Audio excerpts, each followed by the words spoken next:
എല്ലാവർക്കും നമസ്കാരം. പാർവതി പരമേശ്വരന്മാരുടെ പുത്രനായ ഗണപതിയെ പ്രാർത്ഥിക്കുവാൻ ഉള്ള ഒരു ദിവസമാണ് മെയ് 5 വരുന്ന ചതുർത്ഥി ദിനം. സങ്കടഹര ചതുർത്ഥി എന്നറിയപ്പെടുന്ന ഈ ഒരു ദിനം വളരെ വിശേഷമാണ്. ചാന്ദ്രമാസത്തിലെ പൗർണമി കഴിഞ്ഞ് വരുന്ന എല്ലാ 4ാമത്തെ ദിവസവും സംകഷ്ടി ചതുർത്ഥി വരുന്നു. സംകഷ്ടി ചതുർത്ഥി ദിനത്തിൽ ഭക്തർ വ്രതമനുഷ്ഠിച്ച് ഗണപതിയെ പ്രാർത്ഥിക്കുന്നു. രാത്രിയിൽ ചന്ദ്രനെ ദർശനം ചെയ്ത് ഗണപതിയെ പ്രാർത്ഥിച്ച ശേഷമാണ് വ്രതം അവസാനിപ്പിക്കുന്നത്. കൃഷ്ണപക്ഷത്തിലെ 4ാം ദിവസമായ സംകഷ്ടി ചതുർത്ഥി ചൊവ്വാഴ്ചയുമായിട്ട് ഒത്തുവരുമ്പോൾ ഗണപതിയുടെയും ചൊവ്വാഗ്രഹത്തിൻ്റെയും ഊർജ്ജങ്ങൾ സംയോജിച്ച് അസാധാരണമായ ഒരു ആത്മീയ ജാലകം സൃഷ്ടിക്കപ്പെടുന്നു. ഭൂമി ദേവതയായ പൃഥ്വിയുടെ മകനായ അങ്കാരകൻ ഒരു സമർത്ഥനായ ഋഷിയും ഗണപതിയുടെ വലിയ ഭക്തനുമായിരുന്നു. അദ്ദേഹം ഗണപതിയെ ആരാധിക്കുകയും അനുഗ്രഹം തേടുകയും ചെയ്തു. മാഘകൃഷ്ണ ചതുർത്ഥി ദിനത്തിൽ, ഒരു ചൊവ്വാഴ്ച ദിനത്തിൽ, ഗണേശൻ അദ്ദേഹത്തെ അനുഗ്രഹിക്കുകയും ഒരാഗ്രഹം ചോദിക്കുകയും ചെയ്തു. ഗണേശൻ്റെ നാമവുമായി എന്നേക്കുമായി ബന്ധപ്പെട്ടിരിക്കുക എന്നതാണ് തൻ്റെ ഏക ആഗ്രഹമെന്ന് അങ്കാരകൻ അറിയിച്ചു. അങ്കാരിക ചതുർത്ഥിയിൽ ഗണേശനെ ആരാധിക്കുന്ന ഏതൊരു ഭക്തൻ പ്രാർത്ഥിക്കുന്നതെല്ലാം ലഭിക്കുമെന്ന് ദേവൻ പ്രഖ്യാപിച്ചു. അന്നു മുതൽ മാഘകൃഷ്ണ ചതുർത്ഥി അങ്കാരക ചതുർത്ഥി എന്നും അറിയപ്പെടുന്നു. ഈ ദിവസം അനുഷ്ഠിക്കുന്ന ഉപവാസം, പ്രാർത്ഥനകൾ, ആരാധന എന്നിവയുടെ ഗുണങ്ങൾ സാധാരണ സംകഷ്ടി ചതുർത്ഥിയേക്കാൾ പല മടങ്ങ് വർദ്ധിപ്പിക്കുമെന്ന് വിശ്വസിക്കപ്പെടുന്നു. കഠിനമായ തടസ്സങ്ങൾ, ആവർത്തിച്ചുള്ള പരാജയങ്ങൾ, ആരോഗ്യ പ്രശ്നങ്ങൾ, സാമ്പത്തിക അസ്ഥിരത, നിയമപരമായ സങ്കീർണതകൾ, തൊഴിൽ, വിവാഹം എന്നിവയിലെ കാലതാമസം എന്നിവയൊക്കെ നേരിടുന്ന ഭക്തർക്ക് അങ്കാരക ചതുർത്ഥി ദിനത്തിൽ ഗണേശനെ പ്രാർത്ഥിക്കുന്നത് വളരെ ഉപകാരപ്പെടും. തടസ്സങ്ങൾ നീക്കുന്ന ഗണേശ ഭഗവാൻ ജ്ഞാനത്തെയും സ്ഥിരതയെയും ഒക്കെ കൊണ്ടുതരും. അതേസമയം ചൊവ്വ പ്രവൃത്തിയെയും സ്ഥിരോത്സാഹത്തെയും നിയന്ത്രിക്കുന്നതിനാൽ ആഴത്തിൽ വേരൂന്നിയ കർമ്മ തടസ്സങ്ങൾ ഇല്ലാതാക്കുന്നതിനും ദീർഘകാലമായി നിലനിൽക്കുന്ന പ്രശ്നങ്ങളെ മറികടക്കാൻ ശക്തി നൽകുന്നതിനും അവ ഒരുമിച്ച് സഹായിക്കുന്നു. അങ്കാരക ചതുർത്ഥി ദിനത്തിൽ ചതുർത്ഥി വ്രതം ആത്മാർത്ഥതയോടെയും ആത്മനിയന്ത്രണത്തോടെയും ഭക്തിയോടെയുമൊക്കെ ആചരിക്കുന്നത് വേഗത്തിലും കൂടുതൽ പ്രകടമായ ഫലങ്ങളും നൽകുമെന്ന് വിശ്വസിക്കപ്പെടുന്നു. പരമ്പരാഗതമായി ഭക്തർ സൂര്യോദയം മുതൽ ചന്ദ്രോദയം വരെ ഉപവസിക്കുകയും ഗണേശ പൂജ നടത്തുകയും ചന്ദ്രനെ കണ്ട് ഗണപതിക്ക് പ്രാർത്ഥനകൾ അർപ്പിക്കുകയും ചെയ്തതിന് ശേഷം മാത്രമേ ഉപവാസം അവസാനിപ്പിക്കുകയുള്ളൂ. ഗണേശ ബീജമന്ത്രം ഓം ഗം ഗണപതായേ നമ എന്ന മന്ത്രം ജപിക്കുന്നത് ഏറ്റവും പ്രയോജനപ്പെടും. ഭക്തിയോടെ ഈ മന്ത്രം ജപിക്കുന്നത് തടസ്സങ്ങൾ നീക്കാനും ആശയക്കുഴപ്പം നീക്കാനും വ്യക്തിപരവും തൊഴിൽപരവുമായ ജീവിതത്തിൽ സ്ഥിരത കൈവരിക്കാനും സഹായിക്കുന്നു.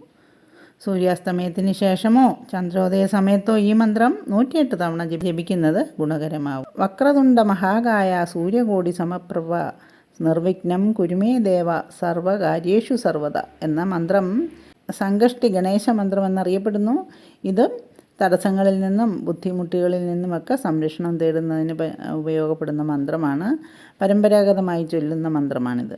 ഏതെങ്കിലും പ്രധാനപ്പെട്ട ജോലി ആരംഭിക്കുന്നതിന് മുമ്പോ സങ്കട ചതുർത്ഥി വ്രതത്തിനിടയിലോ ഒക്കെ ഈ മന്ത്രം ജപിക്കുന്നത് വിശ്വാസം ശക്തിപ്പെടുത്തുകയും ദൈവിക മാർഗനിർദ്ദേശം ഉണ്ടാകുകയും ചെയ്യുന്നു. അങ്കാരക ചതുർത്ഥി മന്ത്രമുണ്ട്. അത് അങ്കാരകായ നമ എന്ന ചൊവ്വയെ പ്രീതിപ്പെടുത്തുന്ന മന്ത്രമാണ്. ഈ മന്ത്രം ഈ ഒരു ദിവസം പ്രത്യേകം ജപിക്കുന്നത് ഗുണകരമാവും. ചൊവ്വയുമായി ബന്ധപ്പെട്ട ആവേശകരമായ പെരുമാറ്റവും സംഘർഷങ്ങളും കർമ്മപരമായ അസ്വസ്ഥതകളും എന്നിവയൊക്കെ കുറയ്ക്കാൻ ഇത് സഹായിക്കുന്നു. അതേസമയം ധൈര്യം, അച്ചടക്കം, ദൃഢനിശ്ചയം എന്നിവ വർദ്ധിപ്പിക്കുന്നു. ഭക്തർ ശാന്തവും ഏകാഗ്രവുമായ അവസ്ഥയിൽ ഈ മന്ത്രങ്ങൾ ജപിക്കേണ്ടതാണ്. പ്രത്യേകിച്ച് ചന്ദ്രോദയത്തിനും ഗണേശ പൂജയ്ക്ക് ശേഷം ധ്യാനാവസ്ഥയിലിരുന്ന മൂലാധാര ചക്രത്തിൽ ശ്രദ്ധ കേന്ദ്രീകരിച്ച് ജപിക്കുന്നത് ആത്മീയ നേട്ടങ്ങൾ കൂടുതൽ ഉണ്ടാകുവാനായിട്ട് കാരണമാകും. ഈ സംകഷ്ടി അങ്കാരക ചതുർത്ഥി ദിവസങ്ങളിൽ ഇത് പതിവായിട്ട് ജപിക്കുന്നത് വ്യക്തതയ്ക്കും ആത്മവിശ്വാസം ഉണ്ടാകുവാനും ഒക്കെ എല്ലാ ഗുണങ്ങളും വ്യക്തിക്കുണ്ടാകുന്നു. അപ്പോൾ ഗ്രഹപ്പിഴകൾ ഏതായാലും വിഘ്ന നിവാരണത്തിനും ഐശ്വര്യത്തിനുമൊക്കെ ഗണപതി ഭജനം ഉത്തമമാണ്. കേതു ജാതകത്തിൽ അശുഭഫലദാതാവായി നിന്നാൽ ഗണപതി ഭജനമാണ് നടത്തേണ്ടത്. കേതു ദശാകാലം പൊതുവെ അശുഭഫലപ്രദമായിരിക്കും എന്ന് പറയുന്നുണ്ട്. അവർക്കെല്ലാം ഗണപതിയെ ഈ ഒരു ദിവസം ഭജിക്കുന്നത് വളരെ പ്രയോജനകരമായിരിക്കും. അങ്ങനെയുള്ളവർ ഈ ഒരു സങ്കടഹര ചതുർത്ഥി ദിവസം വ്രതമെടുത്ത് ഭഗവാനെ പ്രാർത്ഥിക്കേണ്ടതാണ്. തുടർന്ന് പതിവായിട്ട് ജന്മനക്ഷത്രം തോറുമോ ചതുർത്ഥി നാൾ തോറുമോ ഒക്കെ ഗണപതി ഹോമം നടത്തുന്നതും ഫലപ്രദമാണ്. കേതു മംഗല്യസ്ഥാനത്ത് നിൽക്കുന്ന ജാതകന് അകാരണമായ വിവാഹത്തിന് കാലതാമസം നേരിടുകയോ തൽസംബന്ധിയായി മറ്റ് ദുരിതങ്ങൾ ഉണ്ടാവുകയോ ഒക്കെ ചെയ്യാം. അതിന് പരിഹാരമായി ചുവന്ന തെറ്റിപ്പൂവ് നാളം കളഞ്ഞ് നെയ്യിൽ മുക്കി സ്വയംവര മന്ത്രം കൊണ്ട് 108 ഉരു വീതം തുടർച്ചയായിട്ട് 7 ദിവസം ഗണപതി ഹോമം നടത്താം. കേതു മംഗല്യസ്ഥാനത്ത് നിൽക്കുന്നത് മൂലം ഭാര്യ ഭർത്താക്കന്മാർ തമ്മിൽ കലഹം, വിരഹം തുടങ്ങിയവയുണ്ടായാൽ സംവാദ സൂക്തം കൊണ്ടൊക്കെ ഈ ഒരു ദിവസം ഗണപതി ഹോമം നടത്തുന്നത് വളരെ ഉത്തമമാണ്. അതുപോലെ തന്നെ കേതു 5-ൽ നിൽക്കുന്നത് മൂലമുണ്ടാകുന്ന സന്താന ദുരിതങ്ങൾക്ക് പരിഹാരമായിട്ടും സന്താന ഗോപാല മന്ത്രം ജപിച്ച് പാൽപ്പായസമൊക്കെ ഈ ഒരു ദിവസം ഹോമിക്കുന്നതും വളരെ വിശിഷ്ടമാണ്. കേതു 6-ൽ നിൽക്കുന്നവർക്കാണെങ്കിലോ ശത്രുദോഷ പരിഹാരത്തിനായിട്ടാണ് ഈ ഒരു ദിവസം ഉച്ഛിഷ്ട ഗണപതി മന്ത്രം ജപിച്ച് വേപ്പിൻ ചമത ഹോമിച്ചാൽ മതിയാകും. കേതു 2-ൽ നിൽക്കുന്നവർക്ക് ലക്ഷ്മി വിനായക മന്ത്രം ജപിച്ച് ഗണപതി ഹോമം നടത്തിയാൽ സമ്പത്ത് വർദ്ധിക്കും. അതുപോലെ തന്നെ ഓജരാശിയിൽ നിൽക്കുന്ന ശുക്രനെ പ്രീതിപ്പെടുത്തുന്നതിനും ഗണപതി ഭജനം ഉത്തമമാണ്. ജാതകത്തിൽ ശുക്രൻ ഓജരാശിയിൽ സ്ഥിതരായവർ ലക്ഷ്മി വിനായക മന്ത്രം ജപിച്ചാണ് ഗണപതി ഹോമം നടത്തേണ്ടത്. ഈ ഒരു ദിവസം ഇവരെല്ലാം പ്രയോജനപ്പെടുത്തേണ്ടതുണ്ട്. ഈ ഒരു ദിവസം രാവിലെ കുളിച്ച് ഗണപതിയെ പ്രാർത്ഥിക്കുക, സാധ്യമെങ്കിൽ ഉപവാസം പാലിക്കുക, വൈകുന്നേരം ദീപം തെളിക്കുക, പഴം അല്ലെങ്കിൽ മോദകം നൈവേദ്യം നൽകുക. രാത്രിയിൽ ചന്ദ്രനെ ദർശനം ചെയ്ത് ഗണപതിയെ പ്രാർത്ഥിച്ച ശേഷമാണ് വ്രതം അവസാനിപ്പിക്കുന്നത്. ഈ ദിവസം പ്രാർത്ഥിച്ച ആഗ്രഹം സഫലമാകുമെന്ന് ഭക്തർ വിശ്വസിക്കുന്നു. എല്ലാ തടസ്സങ്ങളും നീക്കുന്നവനും ബുദ്ധിശക്തിയുടെ പരമനാഥനുമായ ഗണപതിയായതിനാൽ ഈ വ്രതം അനുഷ്ഠിക്കുന്നത് പ്രശ്നങ്ങൾ കുറയ്ക്കുമെന്ന് തന്നെ വിശ്വസിക്കപ്പെടുന്നു.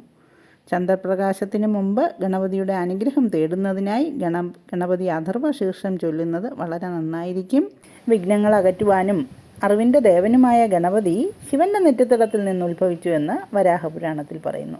ശിവൻ്റെ ഗണങ്ങളുടെ നായകനായതിനാലാണ് ഗണപതി എന്ന പേര് ലഭിച്ചത്. ജീവിതത്തിൽ പല കാര്യങ്ങൾ തുടങ്ങുമ്പോൾ തടസ്സം വരുന്നവരും കാര്യങ്ങൾ വൈകുന്നു എന്ന് തോന്നുന്നവർക്കുമെല്ലാം ഈ ഒരു ദിവസം ഗണപതിയെ പ്രാർത്ഥിക്കുന്നത് വളരെ പ്രയോജനമാണ്. പ്രത്യേകിച്ചും ധനപ്രവാഹം കുറവുള്ളവർ, അതുപോലെ തന്നെ ജോലി കിട്ടാതെ ഉഴലുന്നവരും ജോലിയിൽ പ്രശ്നങ്ങളുള്ളവർക്കുമെല്ലാം ഈ ഒരു ദിവസം ഗണപതി ഭഗവാനെ ഈ ചതുർത്ഥി ദിനം പ്രാർത്ഥിക്കുന്നത് വളരെ പ്രയോജനപ്പെടും. ഏവർക്കും ഗണപതി ഭഗവാന്റെ അനുഗ്രഹം ഉണ്ടാകട്ടെ.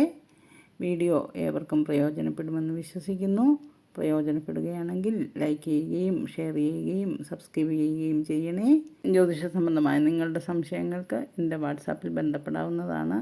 നന്ദി, നമസ്കാരം.